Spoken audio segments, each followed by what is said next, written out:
कुंभ यानी घड़ा, एक ऐसा घड़ा जिससे निरंतर जल का दान यानी शक्ति का दान, यानी धन का दान, यानी ऐश्वर्य का दान, यानी अपनी ऊर्जा का दान, या आपके पास जो भी कुछ है उसका दान संसार के कल्याण के लिए निरंतर जो करता रहे वो है कुंभ राशि का जातक। कारण आपकी राशि का चिन्ह है एक घड़े से जल गिराता हुआ एक पुरुष इस मुद्रा में, जो सिर्फ देने के लिए जन्मा है। और सबसे सुंदर बात, इस घड़े के अंदर जो जल है ना, यानी आपके पास जो धन है, जो क्षमताएं हैं, जो शक्ति है, वो निरंतर पीछे से नेचर यानी प्रकृति उसको भरती रहती है। वो घड़ा कभी खाली नहीं होता। निरंतरता इस राशि की पहचान है। और दान करने की शक्ति, दूसरों के लिए उपकार करने की शक्ति, दूसरों को हद से ज्यादा आउट ऑफ द वे जाकर के फेवर करने की शक्ति सिर्फ और सिर्फ कुंभ वालों में है, क्योंकि राशि का स्वामी शनि है, जो कि एक बहुत मजबूत ग्रह है, वृद्ध ग्रह है, सोलर सिस्टम का सबसे पुराना ग्रह, सूर्य से सबसे ज्यादा दूर, सबसे ज्यादा प्रैक्टिकल, सबसे ज्यादा समझदार। नमस्कार, स्वागत है आपका दीपा ज्योतिष में और स्वागत है मेरे चैनल 21st सेंचुरी मॉम में। आज बात करेंगे कैसा रहेगा जुलाई का महीना कुंभ लग्न और कुंभ राशि के जातकों के लिए। अगर एक नंबर पर यानी पहले घर में आपका 11 नंबर लिखा है तो आपका कुंभ लग्न है, या फिर जहां भी कहीं 11 लिखा है अगर वहां चंद्रमा है तो आपकी कुंभ राशि है। जो ये फोरकास्ट में करने जा रही हूँ, ये कुंभ लग्न और कुंभ राशि दोनों के जातकों पर पूर्णतः लागू होता है। स्वागत है आपका 21st सेंचुरी मॉम चैनल में। मैं हूं दीपा गौड़, आप लोग नाम पूछते हैं तो दीपा हूं मैं। अगर आप मेरे चैनल पर नए हैं तो इसको सब्सक्राइब कर दीजिए 21st सेंचुरी मॉम को, और वीडियो को लाइक और शेयर कर दीजिएगा अगर पसंद आए तो। घंटी वाला बटन जरूर दबा दीजिएगा ताकि मेरे सारे वीडियोस आपको लगातार मिलते रहें। सबसे पहले तहे दिल से बहुत बहुत बहुत शुक्रिया, इतना सारा प्यार, इतना सारा सम्मान मुझे प्रदान करने के लिए। मेरा ज्ञान कितना है मैं तो ये नहीं जानती। मेरे पिता मेरे गुरु थे, उन्हीं से मैंने ये ज्ञान प्राप्त किया। जो कुछ उन्होंने मुझे सिखाया वो आप तक पहुंचाने की कोशिश करती हूँ। लेकिन आप लोगों ने इतना अपार प्रेम, इतना स्नेह, इतना सम्मान मुझे दिया है कि मेरे पास धन्यवाद करने के लिए शब्द नहीं है। शुरू करते हैं प्रथम भाव से, पहले घर से। पहले घर में राहु शतभिषा में 2 अगस्त तक रहेंगे। सबसे पहले एक इंपॉर्टेंट बात बता दूं, जुलाई के महीने में क्योंकि सभी ग्रह राहु से केतु तक के बीच रहेंगे, इसको हम काल सर्प योग कहते हैं। नाम बड़ा भयानक सा है, डरने की आवश्यकता नहीं है। काल सर्प का अर्थ है कि एक ऐसा चक्र, काल का एक ऐसा चक्र जो सारे ग्रहों को अपने बीच में समेट लेता है। इस समय सबसे ज्यादा प्रभाव राहु और केतु का होगा, क्योंकि ये 2 नॉड्स हैं, इनके पास फिजिकल बॉडी नहीं है। बाकी 7 ग्रहों को आप पिंड रूप में यानी बॉल शेप में आसमान में देख सकते हैं, लेकिन राहु और केतु को नहीं देख सकते हैं, क्योंकि ये छाया ग्रह हैं, क्योंकि ये नॉड्स हैं। लेकिन इनका प्रभाव बहुत ज्यादा है। अब राहु सिर है स्वरभानु राक्षस का और केतु धड़ है स्वरभानु राक्षस का। तो जब दोनों ग्रह इस धड़ और सिर के बीच आ जाए तो क्या होगा? राक्षसी प्रभाव में रहेंगे। कोई बहुत डरने की बात नहीं है, मैं सिर्फ ये आपको इसकी जो एस्ट्रोलॉजिकल डेफिनेशन है वो बता रही हूँ। जो बाकी इसका अर्थ है वो बहुत लेमन लैंग्वेज में आपको समझाऊंगी। काल सर्प योग का अर्थ ये है कि तामसिक प्रवृत्तियां, तामसिक चीजें अधिक शक्तिशाली रहेंगे, लेकिन तमस को हम बहुत नेगेटिव रूप में लेते हैं। मेरे पिताजी समझाते थे मुझे कि देखो बेटा, सतोगुण, रजोगुण और तमोगुण तीनों से मिलकर के ही सृष्टि बनती है। रात्रि तमोगुण है। एक हफ्ता सोचो अगर रात्रि ना हो तो हम सब बिना सोए पागल हो जाएंगे। तो तमोगुण का होना भी उतना ही आवश्यक है। हम सबके शरीर के अंदर हम में से हर इंसान के अंदर तीनों गुण हैं, सतोगुण, रजोगुण और तमोगुण। इनफैक्ट हमारा कंप्लीशन, हमारी पूर्णता उससे ही है। हाँ, जब तमोगुण की अधिकता होती है तो कई बार क्या होता है, हमें गुस्सा ज़्यादा आता है, हम चीज़ों के नेगेटिव एस्पेक्ट को देखने लगते हैं, है ना? हमारी अपनी तमोगुणी प्रवृत्तियाँ हम पर हावी होने लगती हैं। बस इतना है काल सर्प योग, इससे बहुत ज़्यादा परेशान होने की ज़रूरत नहीं है। इसके लिए बहुत छोटा-सा उपाय मैं शुरू में ही बतला देती हूँ। जनरली मैं उपाय अंत में बताती हूँ, अभी तो मैंने पहला घर भी डिस्कस करना शुरू नहीं किया है।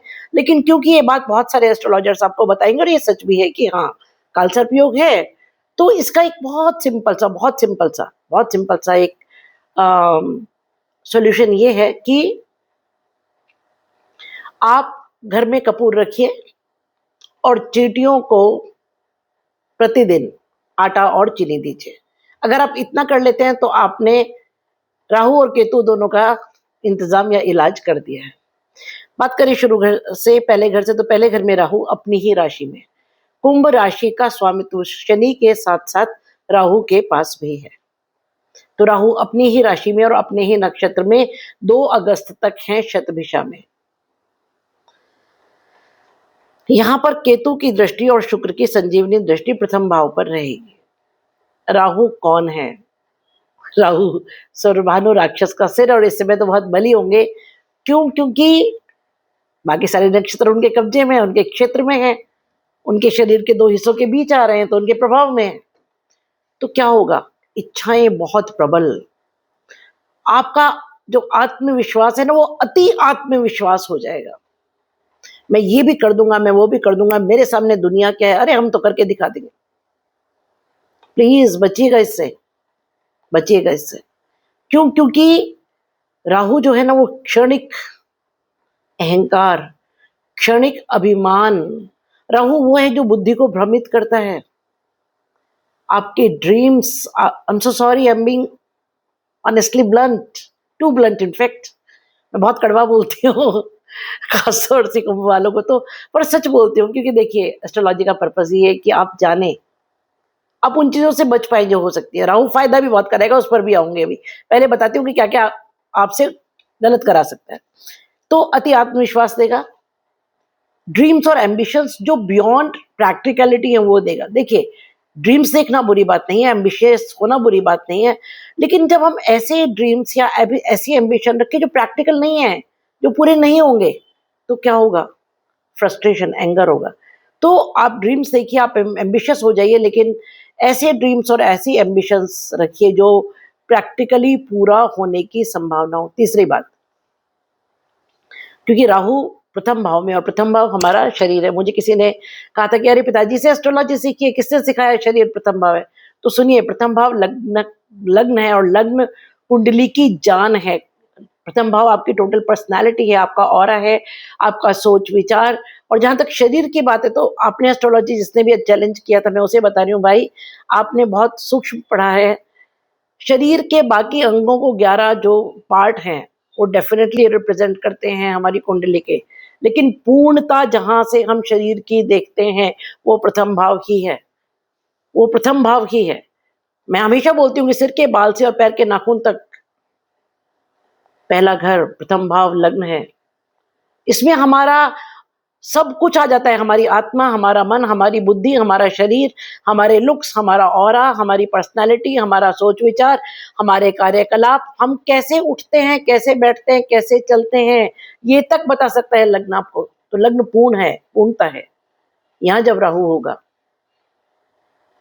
तो शरीर पर, मन पर, बुद्धि पर, आत्मा पर, सब पर है राहु। और इस समय जब काल सर्प योग होगा तो लगेगा दुनिया मेरी मुट्ठी में, मैं जो चाहूं कर सकता हूं। ये अति आत्मविश्वास आपको नुकसान पहुंचा सकता है, इससे बचिएगा, पहली बात। दूसरी बात, क्योंकि शुक्र की संजीवनी दृष्टि है, तो सुख मिलेगा, प्रेम मिलेगा, सौंदर्य मिलेगा, क्रिएटिविटी मिलेगी, धन मिलेगा। शुक्र जहां बैठते हैं वहां से ज्यादा फल वहां देते हैं जहां उनकी दृष्टि होती है। तो खुशियां तो होंगी, लेकिन शुक्र और राहु का जो कॉम्बिनेशन है ना, दोनों मित्र हैं आपस में, और ये कॉम्बिनेशन आपके सुख की अधिकता को चरम तक लेकर के जाएगा। चीजें जो रुकी हुई थी, जो प्रॉब्लम्स में थी, वो बहुत स्मूथली फटाफट हो जाएंगे। लेकिन वही मैंने बात कही कि गाड़ी में अगर ब्रेक्स ना हो ना, तो कितनी भी महंगी गाड़ी हो, एक्सीडेंट कराती है जी। उस चीज से बचिएगा, है ना। मेरा मतलब है अपनी इच्छाओं पर, अपनी भावनाओं पर, अपने ड्रीम्स पर, अपने एम्बिशंस पर कंट्रोल जरूर से रखिएगा। राहु शतभिषा में है अभी, ये एक बहुत अच्छी बात है। मेरे पिताजी कहते थे, जो ग्रह जिस नक्षत्र में बैठा है उसके अनुरूप फल देता है। Shatabhisha 100 doctors, healing from 100 doctors, 100 वैद्य आपका उपचार कर रहे हैं। आपकी फाइनेंशियल प्रॉब्लम, आपके फिजिकल प्रॉब्लम्स, आपकी मेंटल प्रॉब्लम्स, आपकी इमोशनल प्रॉब्लम्स, आपकी फैमिली प्रॉब्लम्स, आपके सोशल इश्यूज, आपके वर्क प्लेस इश्यूज अलग अलग हैं, तो हीलिंग भी अलग अलग डॉक्टर्स ही करेंगे। 2 अगस्त तक, जब तक राहु शतभिषा में है, तब तक आपको कहेंगे कि भाई तुम बहुत दौड़ लिए हो, बहुत बहुत काम कर लिया, सब कुछ कर लिया। राहु जैसा कह रहा है जो कि रेस्ट लो, जो कहता है दौड़ो, राहु कभी रेस्ट करने के लिए नहीं कहता, क्योंकि वो खुद कभी रेस्ट नहीं करता है। लेकिन इस समय कह रहा है कि थोड़ा सा आराम ले लो, थोड़ा सा रुक जाओ, थोड़ा सा स्पीड को स्लो कर लो, अपने मन का, अपनी बुद्धि का, अपने शरीर का, अपनी भावनाओं का उपचार करो, उपचार। क्योंकि शतभिषा उपचार का, हीलिंग का नक्षत्र है, तो हीलिंग होगी, इसमें कोई शक नहीं है। लेकिन जैसा कि मैंने बताया कि क्योंकि काल सर्प योग है, तो आप अपने सुख की प्राप्ति को, अपनी चीजों के एकदम घटित हो जाने को, अपने सक्सेस को एंजॉय कीजिए, खूब जम के एंजॉय कीजिए, लेकिन उसका दुरुपयोग करने का मत सोचिएगा, क्योंकि राहु जी चले जाएंगे, ये सब करवा के भोगना आपको पड़ेगा। लग्न यही रहेगा, लग्न यही रहेगा, राहु मूव कर जाएगा अगले ग्रह घर में, है ना। प्लैनेट्स तो मूव कर जाते हैं, लेकिन लग्न तो लग्न की जगह रहने वाला है। बात करें दूसरे घर की, तो शनि यहाँ पर 9 अक्टूबर तक रेवती में है। 26 जुलाई से शनि वक्री हो जाएंगे। मीन राशि में है, बृहस्पति में, बृहस्पति के घर में। बृहस्पति के और शनि के आपस में सम संबंध है, न मित्र है न शत्रु है, लेकिन अच्छी बनती है। एक आध्यात्मिकता और ज्ञान का देवता है, दूसरा बड़ा बहुत मेच्योर्ड कर्म का देवता। ज्ञान और कर्म जब मिलेंगे तो क्या होगा, ज्ञान पूर्ण कर्म होंगे। जो कर्म आप करेंगे वो ज्ञान पूर्ण करेंगे, तो उसका परिणाम भी वैसा ही होगा। रेवती सेलिब्रेशन को दिखाता है, रेवती किसी कार्य के शुभ समापन को दिखाता है। रेवती गीत, संगीत, नृत्य, आनंद की अनुभूति को दिखाता है। और जैसा कि मैंने कहा कि जो ग्रह जिस नक्षत्र में होगा उसके अनुसार परिणाम देगा। तो कुटुंब में कोई शुभ मांगलिक काम, कुटुंब में कोई सेलिब्रेशन। दूसरा, अगर धन का संचय है, कोई पैसा आपका वेस्ट होने से बच जाएगा। कहीं आप इन्वेस्ट करने वाले थे और लास्ट मोमेंट में आपको पता लगा कि अरे ये तो गलत इन्वेस्टमेंट हो जाएगा, या किसी को देने वाले थे और बाद में आपको पता लगा कि ये तो लेके भाग जाने वाला था, या कोई ऐसा धन जो आपका पहले गया हुआ था, जो जिसके वापस आने की उम्मीद नहीं थी, वो बैंक में आ जाए और टिक जाए, ऐसी पॉसिबिलिटी है। वाणी थोड़ी सी आपकी मधुर हो जाएगी, जो जनरली कुंभ वालों की होती नहीं है। क्यों? क्योंकि शनि कठोर और रेवती मधुर, ये एक मधुर और कठोर का कॉम्बिनेशन है, कड़वे और मीठे का। ऐसा मान लीजिए कि करेले की सब्जी में आपने थोड़ा सा गुड़ डाल दिया है, तो बहुत टेस्टी हो जाएगी करेले की सब्जी, जो कभी नहीं खाता वो भी खा लेगा। ये स्थिति इस समय होगी जब शनि रेवती में होंगे। खान पान आपका सचमुच में कड़वा और मीठा ही रहेगा, इसमें कोई शक नहीं है। उसके अलावा वाणी थोड़ी सी प्रैक्टिकल हो जाएगी, थोड़ी सी मधुर हो जाएगी, और परिवार से इस समय सुख की प्राप्ति होगी। आप किसी ऐसी प्रॉब्लम में जहां फंसे हुए हैं ना, आपको लग रहा है कि अरे मैं तो अकेला खड़ा था, परिवार सपोर्ट करेगा, साथ देगा। फैमिली आपको कहेगी चिंता मत करो, हम साथ खड़े हैं। जब 26 तारीख से वक्री होंगे शनि, तो बहुत पावरफुल हो जाएंगे। कोई भी ग्रह जब वक्री होता है तो बहुत ताकतवर, बहुत प्रबल हो जाता है, बहुत प्रभावशाली हो जाता है। तो जो ये क्वालिटीज मैंने बताई, जो चीजें मैंने बताई, इनकी जो तासीर है, इनकी जो स्पीड है इन चीजों की, वो बढ़ जाएगी। तो 26 जुलाई के बाद शनि जो फल देंगे वो इन क्षेत्रों में बढ़ा चढ़ा करके देंगे जो मैंने अभी डिस्कस किए, परिवार का, धन का संचय, आपके खान-पान का, आपकी वाणी का। बात करें आपके तीसरे घर की, तो यहाँ मेष राशि है जिसका स्वामी मंगल चौथे घर में बैठा है वृष राशि में। तीसरा घर हमारा पराक्रम है, हमारी मेहनत है, हमारे छोटे बहन भाई हैं, हमारी छोटी यात्रा है। और चौथा घर जहाँ वो बैठा है वो सुख भाव है, वो मातृभूमि है, वो पब्लिक और पब्लिक डीलिंग है। तो आपकी मेहनत से सुख, पब्लिक डीलिंग से सुख, पराक्रम से सुख, छोटी यात्राओं से सुख, कम्युनिकेशन से सुख। जैसा कि मैंने कहा ना कि थोड़े से डिप्लोमेटिक आप हो जाएंगे तो आपका कम्युनिकेशन ऐसा हो जाएगा कि जो सुख प्रदान करेगा। केतु की नाइन्थ एस्पेक्ट, नवम दृष्टि आपके तीसरे घर पर है, तब जब केतु मघा में है। तो आपकी जो मेहनत है ना, कहीं फंसी हुई थी, कहीं आपको लग रहा था ये काम संभव नहीं हो पाएंगे, कुछ काम अटक गए थे, पितृ कृपा से आपके पराक्रम का फल, आपकी मेहनत का फल, आपकी छोटी यात्राओं का फल, और जो पितृ कृपा से अच्छा मिलेगा ना, आपको पता भी लगेगा कि ये किसी की ब्लेसिंग से हो रहा है। ये कोई ऐसा काम जिसका आपको लगभग 100% उम्मीद थी, गारंटी थी कि ये हो ही नहीं सकता, जिससे आप बेहद निराश हो गए थे, वो संभव होगा। और जब वो हो जाएगा ना, तो आपको इस बात का एहसास भी होगा कि ये किसी देव कृपा या पितृ कृपा के बिना हो ही नहीं सकता था। कैसे हुआ? प्रसन्नता देगा ये, आपकी पब्लिक डीलिंग बढ़ेगी, माता के साथ आपके संबंध अच्छे रहेंगे, क्योंकि मंगल चौथे घर में मार्गी और उदित हैं, और शनि की तीसरी दृष्टि, तो थोड़ा सा शनि की तीसरी दृष्टि मधुर नहीं होती है ना, कठोर होती है। माताजी के साथ संवाद में बातचीत करते समय थोड़ा सा मधुर रहिएगा, ऊंची आवाज में बात नहीं करने का, पब्लिक डीलिंग में भी थोड़ा सा मधुर रहिएगा। एक छोटी सी प्रॉब्लम जो हो सकती है, आप कहते हैं हमेशा कि मैडम आप अच्छा अच्छा बताती हैं, खराब तो कभी बताती नहीं है, तो ऐसा नहीं है।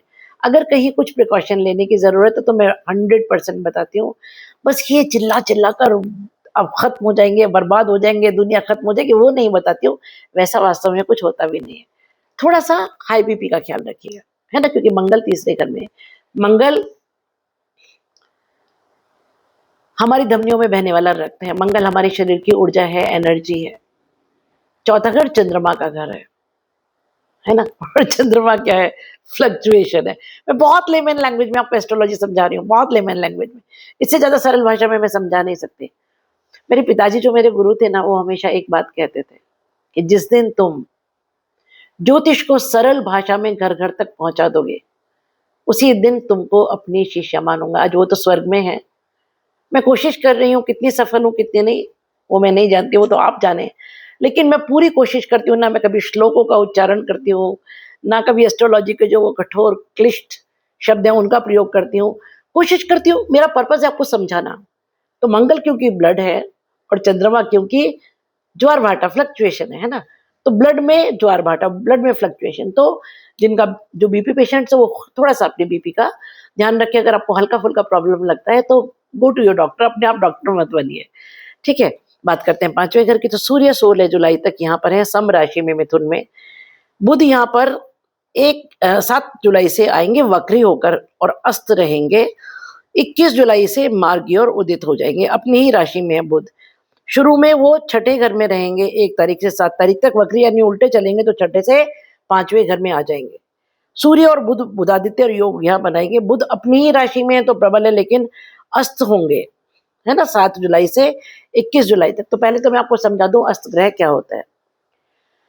जब कोई ग्रह सूर्य के बहुत नजदीक चला जाता है तो सूर्य की जो हीट है, एनर्जी है, उष्मा है, उसका जो प्रकाश है, वो उस ग्रह के प्रकाश को, उसकी एनर्जी को डिम कर देता है। ऐसा समझिए, मैं आपको इसका एक बहुत छोटा सा एग्जांपल बता रही हूँ। रात्रि में आपने एक दीपक जलाया, ये एक कैंडल जलाई, कितना चमक रही है, वो खूब रोशनी दे रही है।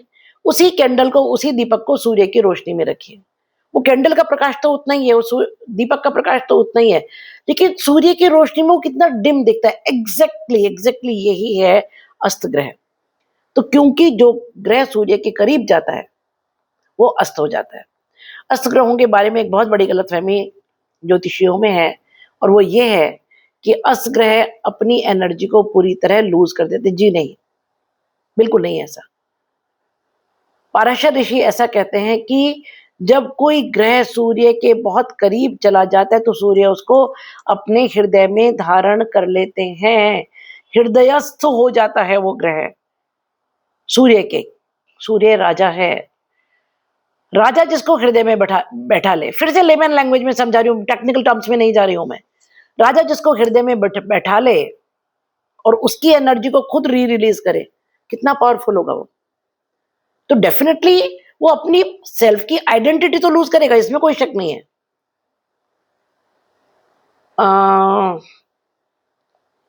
इससे भी एक सरल एग्जांपल देती हूँ। एक राजकुमार है, वो वैसे भी बुध राजकुमार है ग्रहों में। जब वो अकेले कहीं घूम रहे फिर रहे, तो जो राज्य के कर्मचारी हैं या महल के कर्मचारी हैं, वो उसको हाय हेलो तो करेंगे, पर यूं सिर झुका करके अदब से सलाम नहीं करेंगे, क्योंकि उनके लिए वो बच्चा है। लेकिन वही राजकुमार बुध जब सूर्य के रथ पर बैठा होगा तो हर कोई सिर झुका करके उसको प्रणाम करेगा। इसलिए पारशर ऋषि कहते हैं कि जो ग्रह सूर्य के बहुत करीब चला जाता है, सूर्य उसको हृदयस्थ कर लेते हैं, तो उसकी पावर कम नहीं होती।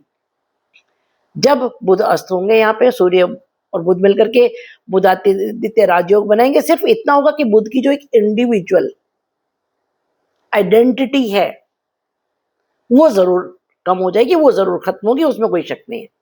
तो इसके फल क्या रहेंगे वो मैं आपको बताती हूँ कि 16 जुलाई तक सूर्य, क्योंकि यहाँ अपनी सम राशि में है, 5वें घर में सूर्य वैसे भी कारक होते हैं, क्योंकि काल पुरुष की कुंडली में 5वां घर सिंह राशि का है, अपने ओरिजिनल होम में बैठे हैं, बहुत पावरफुल है।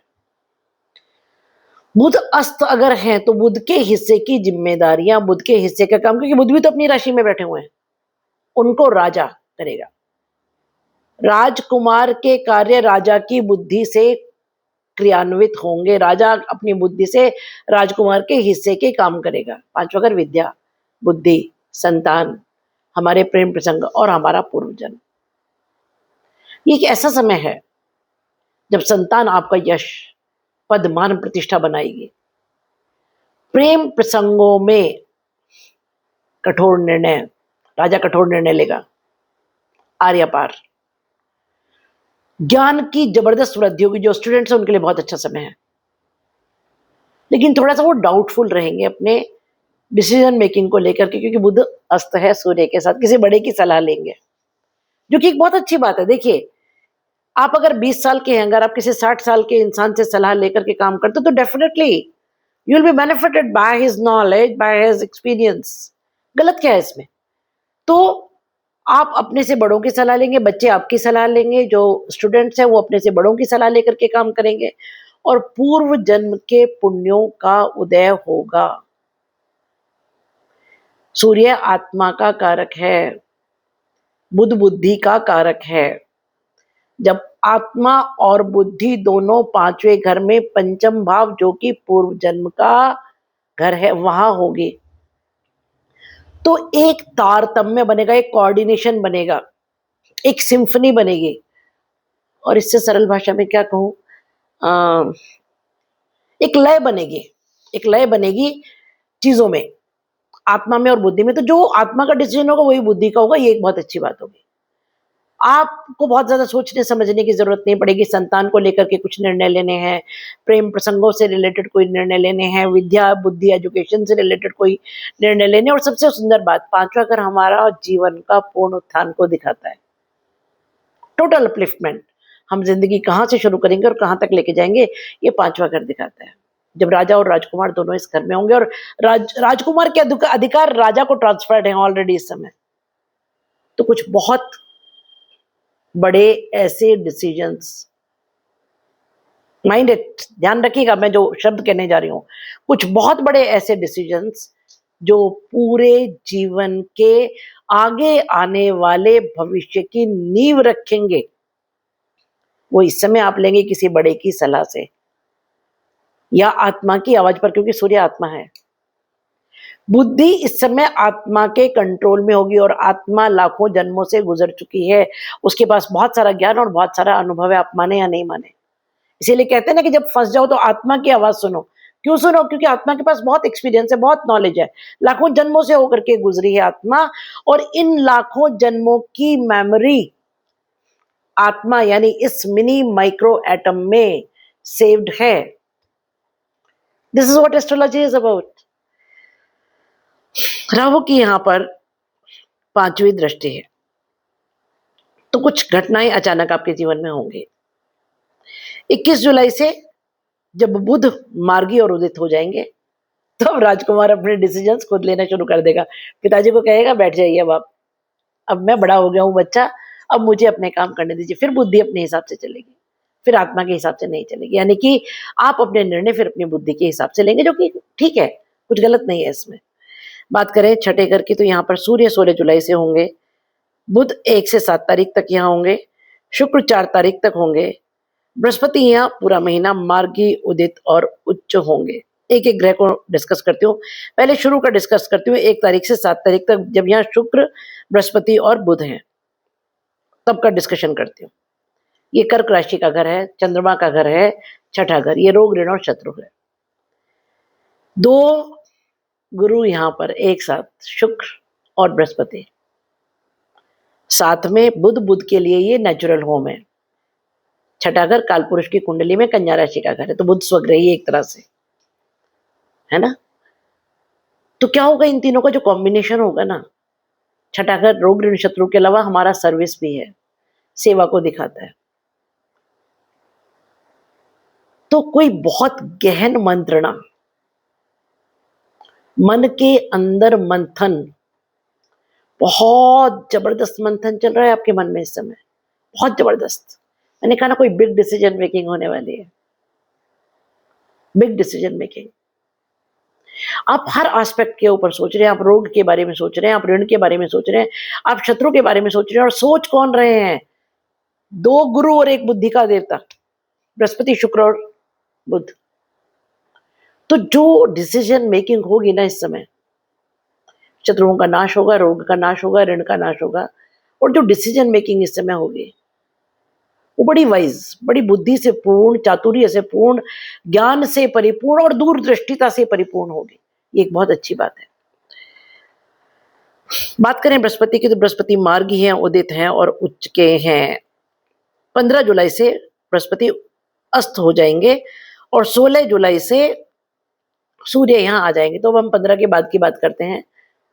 बृहस्पति जब अस्त हो जाएंगे, तो जैसा कि मैंने कहा, जब कोई ग्रह सूर्य के बहुत करीब चला जाता है तो अस्त हो जाता है, उसकी एनर्जी सूर्य की एनर्जी में विलीन हो जाती है, वो उसको कवर अप कर लेता है, वो उसका रंग सूर्य के रंग में लगभग खोसा जाता है। बृहस्पति 5 डिग्री पर रहेंगे पुष्य में, उन्होंने नक्षत्र परिवर्तन किया है, और 26 जून से लेकर के 1 जुलाई तक एक्सट्रीमली एग्जॉल्टेड रहेंगे।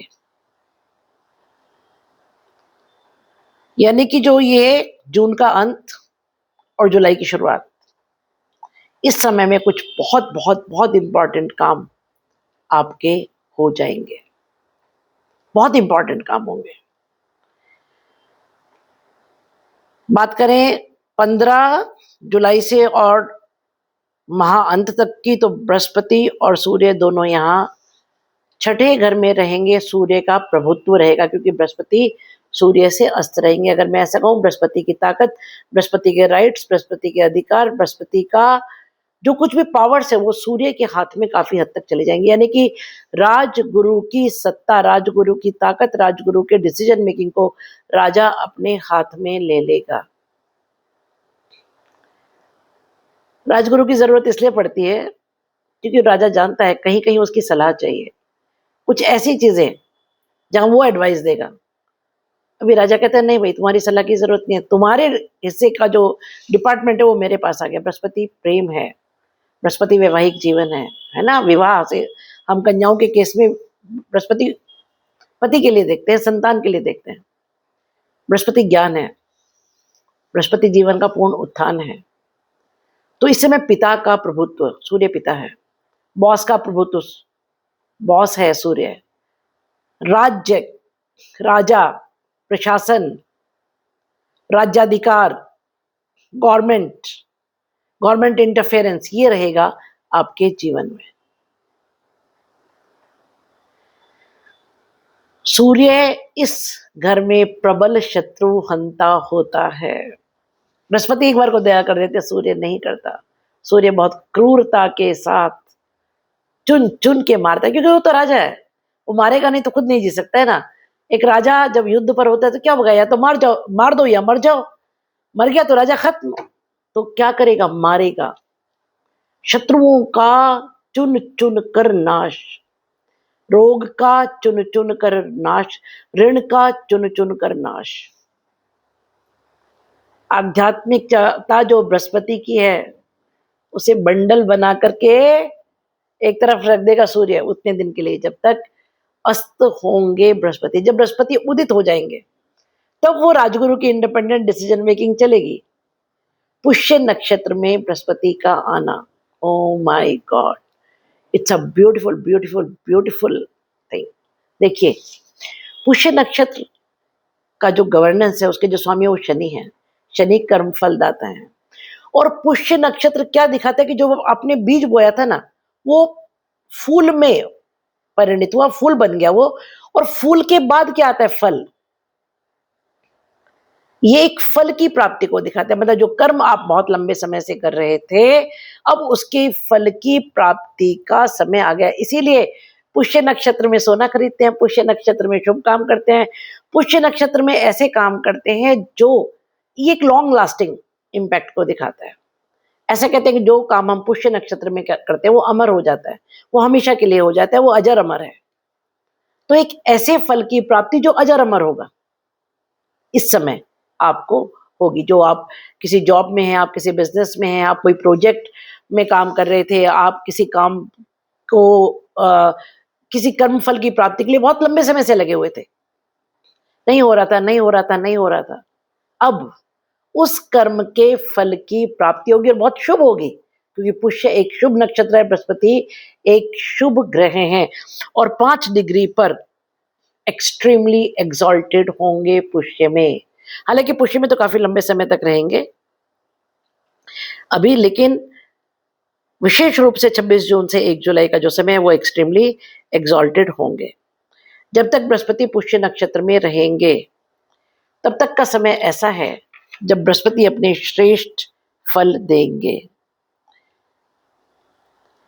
ये एक ऐसा समय है जब विद्या, बुद्धि, ज्ञान, प्रेम, उसके अलावा जीवन का पूर्ण उत्थान, जो कि बहुत समय से रुका हुआ था, वो अब फलित होगा, वो अब फलित होगा। हालांकि जब अस्त होंगे तो जैसे कि मैंने कहा कि उसके डिसीजंस राजा करेगा, राजगुरु के, और वो डिसीजंस थोड़े से कठोर, क्योंकि राजा के निर्णय कठोर होते हैं, है ना, वो होंगे जिसके एक्सेप्टेंस के लिए आपको तैयार रहना चाहिए। इसीलिए बृहस्पति के अस्त होने को बहुत अच्छा नहीं मानते। क्यों नहीं मानते? क्योंकि जब सूर्य बृहस्पति की पावर्स को छीन लेगा, है ना, जब सत्ता पूर्ण रूप से, सत्ता का एकीकरण, केंद्रीकरण, पूरी सत्ता एक हाथ में, 2 मिनिस्ट्री एक हाथ में, है ना, राजा के हाथ में, तो निरंकुश शासन को दिखाता है ये। मैं कभी पॉलिटिक्स पर या गवर्नमेंट्स पर या वॉर पर बात नहीं करती हूँ, पर आज थोड़ा सा एक हिंट दे रही हूँ, निरंकुश शासन होगा सभी जगह। बात करें 7वें घर की, तो यहाँ केतु मघा में है 5 दिसंबर तक और 4 जुलाई से यहाँ शुक्र आ जाएंगे। केतु और शुक्र आपस में मित्र हैं, ये एक अच्छी बात है। लेकिन दोनों ही शत्रु के घर में बैठे हैं, सिंह सूर्य के घर में। केतु की भी शत्रुता है सूर्य से और शुक्र की भी शत्रुता है सूर्य से। 7वां घर हमारा वैवाहिक जीवन, हमारे प्रेम प्रसंग, प्रेम प्रसंगों की परिणति 7वां घर है। प्रेम प्रसंग हम देखते हैं 5वें घर से, उनकी परिणति देखते हैं, उनका रिजल्ट, उनका फलीकरण देखते हैं हम 7वें घर से, है ना। बिजनेस है, बिजनेस पार्टनरशिप है 7वां घर। अब क्या होगा कि शुक्र जब यहाँ आ जाएगा केतु के साथ, केतु सेपरेट्स, केतु विच्छेद का कारक है लेकिन शुक्र का मित्र है, तो क्या होगा कि आपका वैवाहिक जीवन में, बिजनेस में और बिजनेस पार्टनरशिप में एक बड़ी अजीब स्थिति बनी रहेगी। अब वो अजीब स्थिति क्या होगी वो मैं बताती हूँ। क्योंकि शत्रु के घर में बैठे हैं तो इनसिक्योरिटी की फीलिंग, मैंने कहा ना मैं बहुत लेमन लैंग्वेज में आपको एस्ट्रोलॉजी समझाती हूँ। जब आप शत्रु के घर में बैठे हो तो आपके मन में क्या चला रहेगा? मारना दे, काटना दे, भगाना दे, कुछ करना दे। कोई भी ग्रह जब शत्रु के घर में होता है वैसा ही इनसिक्योर्ड होता है। केतु भी शत्रु के घर में और शुक्र भी शत्रु के घर में। तो एक feeling of insecurity from your married life, from business partnership, कुछ खो देने का डर, कुछ चले जाने का डर, और वो कई बार अननेसेसरी प्रॉब्लम्स, है ना। मोस्ट ऑफ द टाइम क्या होता है कि हम ऐसे डरों से डर करके जीवन निकाल देते हैं जो वास्तव में कभी घटित ही नहीं होते हैं। अरे ऐसा हो जाएगा, अरे वैसा हो जाएगा, हम वैसा सोचते रहते हैं, और वो डर हमारे प्रेजेंट को खराब कर देता है, उस फ्यूचर का डर जो वास्तव में होने वाला नहीं है। तो एक सलाह मेरी है, वैवाहिक जीवन में निश्चिंत रहें, बिजनेस में निश्चिंत रहें, बिजनेस पार्टनरशिप में निश्चिंत रहें। हाँ, अपने आंख कान खुले रखिए, उसमें कुछ गलत नहीं, लेकिन एक डर में जीना हमसे कई बार ऐसे गलत काम करा देता है जो हम करना नहीं चाहते हैं और जिनके परिणाम खराब होंगे। शुक्र यहाँ है, अच्छी स्थिति में है, केतु के साथ है, मित्र के साथ है, एक अच्छी स्थिति है ना। उसको आप एंजॉय कीजिए जो है। कभी कभी पता है क्या होता है, जो नहीं है उसको पाने की इच्छा में हम जो है उसे खो देते हैं, क्योंकि जो है उसकी हम इंपॉर्टेंस नहीं समझते। हमारा ध्यान हमेशा वहां लगा रहता है। अगर भगवान ने हमें 100 चीज में से 90 चीज दी है ना, तो हम उन 90 के बारे में नहीं सोचेंगे। जो 10 नहीं है हमारे पास, उनके बारे में सोच सोच के उन 90 से प्राप्त होने वाले सुख को खो देते हैं। ये स्थिति होगी इस समय आपके वैवाहिक जीवन में, बिजनेस में, बिजनेस पार्टनरशिप में। तो ईश्वर पर भरोसा रखिए। पहली बात जो मैंने कहा ना, काल सर्प योग, फेक फियर्स, ऐसे डर जो कभी वास्तविकता में घटित होंगे ही नहीं, वो आपके मन पर, बुद्धि पर, ज्ञान पर छाए रहेंगे। आप बिना बात बड़े बड़े भय, बड़े बड़े डर इमेजिन करके, खाली ख्वाब में सोच सोच के परेशान होते रहेंगे। अरे भाई क्यों? जब होगा, जब देखा जाएगा, जिस दिन होगा उस दिन देख लेंगे। आज को तो जियो, प्लीज डू इट। तो फिर आपका काल सर्पयोग कुछ बिगाड़ नहीं पाएगा, क्योंकि सुख और दुख मन की स्थिति है। सेम सिचुएशन में एक बंदा सुखी है, दूसरा बंदा दुखी है। तो जब हम भ्रम में जीते हैं, डर में जीते हैं, अननेसेसरी फियर्स में जीते हैं, तो क्या होता है कि जो सुख ईश्वर ने दिए हैं हम उन्हें भी खो देते हैं। वैवाहिक जीवन में बिना बात एक दूसरे पर शक करने की जरूरत नहीं है, बिना बात ये हो जाएगा वो हो जाएगा वो सोचने की जरूरत नहीं है। ठीक है, अपना ऑनेस्टली कर्म कीजिए, वैसा ही बिजनेस और बिजनेस पार्टनरशिप में अपना कर्म कीजिए, अच्छा ही होगा। दो मित्र यहाँ बैठे हुए हैं इस घर में, इसलिए परेशान होने की जरूरत नहीं है। वैसे भी शुक्र तो धन, शुक्र वैभव, शुक्र प्रेम, शुक्र संपदा, शुक्र संतति सुख, शुक्र सौंदर्य, शुक्र विलासिता, इतना कुछ है 7th हाउस में। तो परेशान क्यों होना फिर, है ना। यहाँ पर राहु की और मंगल की दृष्टि है, अंगारक दृष्टि। मुझे किसी ने लिखा था कि योग होते दृष्टियां नहीं होती, प्लीज पढ़िए, जेमिनी का अध्ययन कीजिए, है ना। सूर्य की दृष्टि अग्नि बरसाएगी, चंद्रमा की दृष्टि मधुरता ही बरसाएगी। तो थोड़ा सा एक विस्फोटक स्थिति आपके वैवाहिक जीवन में आ सकती है, बिजनेस में आ सकती है और बिजनेस पार्टनरशिप में आ सकती है। लेकिन जो मैंने इतना लंबा लेक्चर दिया वो इसीलिए दिया कि समझदारी इस बात में है कि जो फेक फियर्स है, जो डर आपके मन में झूठे हैं, अब आप किसी के पीछे पड़े, नहीं तुमने तो ऐसा किया है, और उसने किया नहीं तो वो बेचारा कैसे प्रूव करेगा कि मैंने ऐसा नहीं किया, है ना। तो कभी कभी हम अड़ने के बजाय अगर थोड़ा नम जाएं, है ना, निभाएं चीजों को, तो उसमें हमारे लिए भी मधुरता है, हमारे लिए भी आनंद है। कारण ये है कि जब आप युद्ध करेंगे, हो सकता है आप सामने वाले को 100 घाव दे दें, मगर 10-20 तो आपको भी लगेंगे। तो अगर युद्ध टाला जा सकता है तो ना सामने वाले को घाव ना आपको घाव, वो स्थिति की कोशिश कीजिएगा। क्योंकि राहु और मंगल की जो दृष्टि है वो उबाल खून में, मंगल खून राहु एम्पलीफायर, एनर्जी का एम्पलीफायर, बिना बात का गुस्सा, छोटी छोटी बातों पर गुस्सा। तो ऐसे में अपनी बुद्धि को नियंत्रण में रखने की जिम्मेदारी हमारी अपनी है, किसी और की नहीं। बहुत लेक्चर हो गया, अब नेक्स्ट 8वें घर पर आते हैं। कन्या राशि है यहाँ पर, जिसका स्वामी बुध शुरू में 1 से 7 तक छठे घर में बैठा है और बाद में 5वें घर में। 6, 8 और 12 के स्वामी अगर आपस में स्थान परिवर्तन करते हैं तो उसको हम विपरीत राजयोग कहते हैं। 8वें घर का स्वामी जब छठे घर में बैठा हुआ है तो ये एक विपरीत राजयोग की स्थिति है। विपरीत राजयोग का मतलब है आप चलते चलते गड्ढे में गिर गए, हाथ पैर थोड़े टूटे, लेकिन निकले तो हीरे का पोटला लेकर निकले, यानी कुछ बुरा होकर के कुछ अच्छा होना। तो क्या होगा कि 8वां घर क्या है? आयु और मृत्यु का विचार करते हैं हम। 8वें घर से गहन अध्ययन, छिपी हुई वस्तुएं, गूढ़ ज्ञान, गूढ़ धन, इन सब का विचार करते हैं। पाताल है 8वां घर। तो क्या होगा कि कुछ ऐसा ज्ञान, कुछ ऐसा धन, कोई ऐसी वस्तु जिसमें शुरू में हर्डल्स आएंगे, बाद में आपको उसकी प्राप्ति होगी। बाद में 5वें घर में बैठा हुआ है बुध सूर्य के साथ, बहुत अच्छी स्थिति में है, तो स्मूथ सेल होगा। ज्ञान की प्राप्ति होगी, धन की प्राप्ति होगी। ये ससुराल का घर है, अचानक ऐसे ट्रांसफॉर्मेशन का भी ये घर है ना। और बुध बुद्धि का देवता है, तो transformation of your wisdom, transformation of your brain, आपके विचारों का ट्रांसफॉर्मेशन, विचारों में एक नेचुरल और एक पॉजिटिव चेंज आएगा।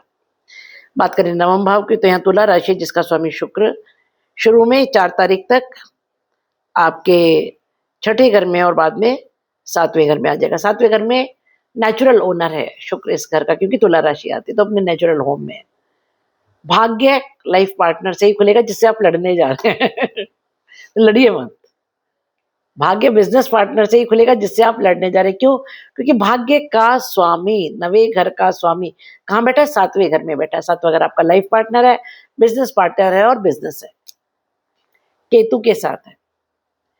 मेरे पिताजी कहते थे कि हर ग्रह के कुछ पॉजिटिव और कुछ नेगेटिव एस्पेक्ट्स है। केतु विशाल समुद्र है, केतु अनंत है, केतु मोक्ष है।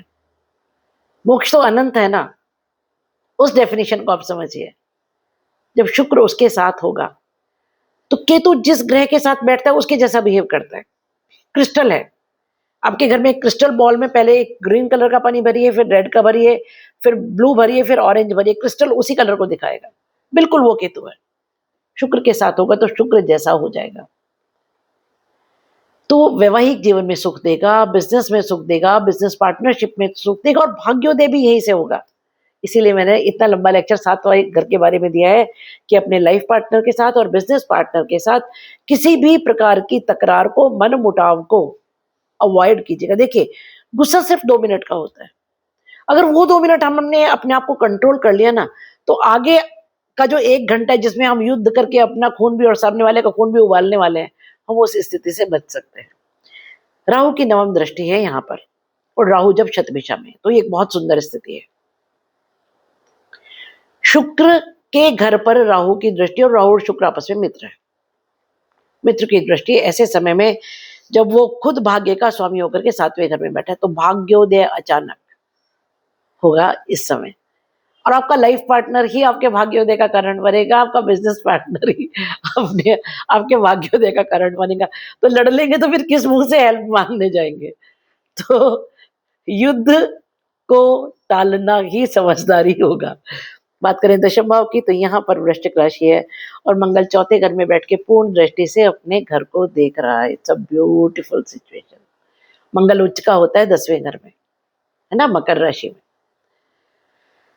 जब कोई ग्रह किसी दूसरे घर में बैठकर पूर्ण दृष्टि से अपने घर को देखता है, तो मेरे पिताजी कहते थे इसका मतलब ये है कि एक बच्चा विदेश पैसा कमाने गया, $100 कमाए, 10 उसने अपने खर्चे के लिए रखे, $90 घर भेज दिए, यानी जहां दृष्टि है अपने घर पर। इस समय मंगल पूर्ण परिणाम आपको 10वें घर के देगा। 10वां घर कर्म स्थान, 10वां घर सरकार से कुछ काम अटके हुए थे, अब हो जाएंगे। पिता से सपोर्ट मिलेगा, बॉस से सपोर्ट मिलेगा, और कर्म स्थान पर आप कुछ बहुत गजब इस समय कर पाएंगे। और सबसे सुंदर बात क्या, मंगल के अलावा किसी और की वहां दृष्टि नहीं है, अकेला देख रहा है अपने घर को, पूर्ण बली स्थिति में पूर्ण दृष्टि से सामने देख रहा है। मार्गी है और उदित है मंगल, बहुत प्रभुत्वशाली, प्रभावशाली, शक्तिशाली है इस समय। आपके पेरेंटल प्लेस पर भी कुछ बहुत अच्छा होगा। जो लोग जमीन की लेवेज से रिलेटेड काम करते हैं उनके लिए बहुत अच्छा समय है। जो एनर्जी से रिलेटेड, पेट्रोलियम पदार्थों से रिलेटेड, फौज से रिलेटेड, पुलिस से रिलेटेड, स्पोर्ट्स से रिलेटेड कुछ काम करते हैं उनके लिए ये वंडरफुल वंडरफुल वंडरफुल टाइम है।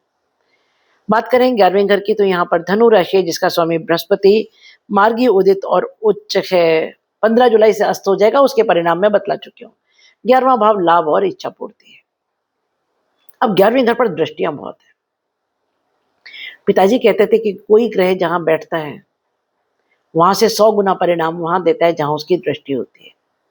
11वें घर पर शनि की दशम दृष्टि है, तब जब शनि रेवती में है, यानी सेलिब्रेशन। मंगल की 8वीं दृष्टि है, जब मंगल मार्गी और उदित चौथे घर में बैठा है, सुख भाव में। सुख किससे? लाभ से और इच्छा पूर्ति से।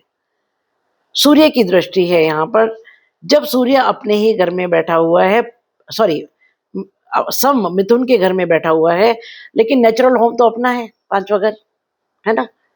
तो बहुत अच्छे फल सूर्य इस समय देगा। गवर्नमेंट से लाभ, पिता से लाभ, सरकार से लाभ, बॉस से लाभ। बुध की दृष्टि और केतु की दृष्टि, इतनी सारी दृष्टियां 11वें घर पर है। तो बहुत मेहनत, बहुत सारा काम, बहुत हार्डवर्क, बड़ी पेशेंस आपने दिखा ली। ये एक वो समय है जब इतने सारे स्ट्रगल के बाद बहुत सारा लाभ और बहुत सारी इच्छा पूर्ति। रेवती सेलिब्रेशन को दिखाता है ना। और पुष्य किसको दिखा रहा है? इस घर का जो स्वामी है बृहस्पति।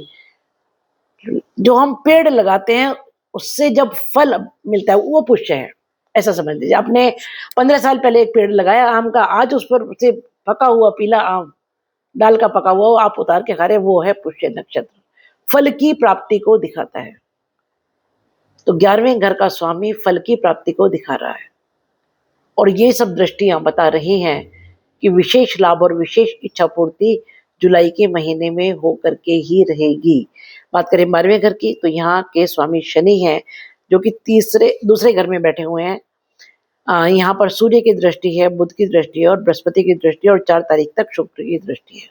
12वां घर खर्चा है। जब तक शनि दूसरे घर में बैठे रहेंगे तब तक खजाना खाली करते रहेंगे। आई एम सॉरी टू से, दिस इज द ट्रुथ। दूसरा घर खजाना है, आपका बैंक बैलेंस है, आपका संचित धन है, जो पैसा आपने अब तक जोड़ा है वो है दूसरा घर। 12वां घर खर्चा है। लेकिन एक अच्छी बात है कि शनि क्योंकि एक वृद्ध ग्रह है, बूढ़े ग्रह हैं, एक्सपीरियंस्ड हैं, नॉलेजेबल हैं, न्याय के स्वामी हैं और बहुत बड़े दूरदृष्टि, शनि से ज्यादा दूरदृष्टि नौ ग्रहों में किसी के पास नहीं है। तो बहुत दूर देखते हैं। तो जो ये खर्चे होंगे ना, ये लॉन्ग टाइम इन्वेस्टमेंट्स हैं, इसलिए परेशान मत होइएगा इन खर्चों से। जो ये जा रहा है ना, ये 100 गुना वापस लेके आएगा, इसलिए निश्चिंत रहिए। यहाँ सूर्य, बुध, बृहस्पति और शुक्र की जो दृष्टियां हैं, विदेश से लाभ, दूसरी भाषा, दूसरी धर्म के लोगों से लाभ, कोर्ट कचहरी से लाभ, अनाथाश्रम से लाभ, इन सबको दिखाता है। थोड़ा सा ये है कि क्योंकि 12वें घर का स्वामी जब शनि है, तो आप इन खर्चों को लेकर के कहीं ना कहीं मन में थोड़ा सा बेचैन, थोड़ा सा परेशान तो रहेंगे। वो नेचुरल है, क्योंकि जब जेब से पैसा जाता है तो अच्छा किसी को नहीं लगता है। हाँ, जब वो आएगा लौट के तब जरूर अच्छा लगेगा, ये भी सच है। ये है मेरी रीडिंग्स जुलाई महीने के बारे में। कुछ रेमेडीज मैं आपको बताती हूँ। राहु और केतु की रेमेडी मैं आपको शुरू में ही बतला चुकी हूँ, बिल्कुल वीडियो के शुरू में मैंने आपको बताया है। काल सर्प योग की, जिनकी राहु की महादशा चल रही है या केतु की महादशा चल रही है, वो बहते हुए जल में चांदी का सांप का जोड़ा दक्षिण की ओर मुंह करके जल में प्रवाहित कर सकते हैं। अगर आपकी लाइफ में प्रॉब्लम्स बहुत हैं तो ये काल सर्प योग के लिए बहुत बड़ा सॉल्यूशन है। किसी भी ज्वेलर के यहाँ आप जाइए, चांदी का सर्प मिल जाता है, एक जोड़ा लीजिए, गंगा नदी में या किसी भी ऐसी नदी में जो दक्षिण की ओर जाती है, काले तिल से उसकी पूजा करके उसको प्रवाहित कर दीजिए। शनि खर्चा क्योंकि करा रहे हैं तो हनुमान चालीसा और सुंदरकांड का पाठ कीजिए। 7वें घर में जो स्थिति है, सूर्य के घर में केतु और शुक्र, क्योंकि सूर्य के घर में है तो वैवाहिक जीवन के लिए सबसे अच्छा एक सॉल्यूशन है, शिवलिंग पर शहद मिला हुआ जल चढ़ाइए। ये है रेमेडीज। अगर आप इतनी रेमेडीज कर लेते हैं तो इट्स मोर देन एनफ। एक बहुत छोटी सी रिक्वेस्ट है, मैं बहुत रिसर्च करके वीडियोस बनाती हूँ। आपको मेरा वीडियो जैसा भी लगा, अच्छा लगा, बुरा लगा, मैं कभी ऐसा नहीं कहती हूँ कि आप झूठी तारीफ कीजिए, पहली बात।